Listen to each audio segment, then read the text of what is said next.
இது? ஐயோ, நான் புதைக்குழியில் மாட்டிக்கிட்டேன். இப்போ என்ன பண்ணுறது? காப்பாற்றுங்க, காப்பாற்றுங்க. புதைக்குழியில் மாட்டினா என்ன பண்ணணும்னு இதில் போட்டிருக்கு. புதை மணலில் விழுந்தால் செய்ய வேண்டியன: உடல் அசைவுகளை தவிர்க்கவும். புதை மணல் அடர்த்தியானது, எனவே உடல் முழுமையாக மூழ்குவது கடினம். வெளிவர உடலை அதிகமாக நகர்த்துவதால் நீங்கள் மேலும் சிக்கிக்கொள்ள வாய்ப்புள்ளது. எனவே திடீர் அசைவுகளை தவிர்க்கவும். உதவிக்கு சத்தமிடுங்கள். காப்பாற்றுங்க, காப்பாற்றுங்க, யாராவது வாங்க. உதவும் முறை: நேரடியாக உதவும் போது இது போன்ற காயங்கள் ஏற்படும்.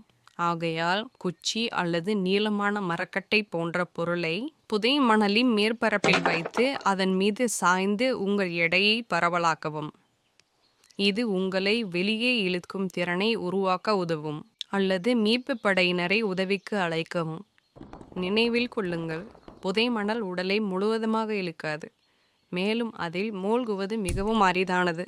நிதானமாக செயல்படுவது முக்கியம்.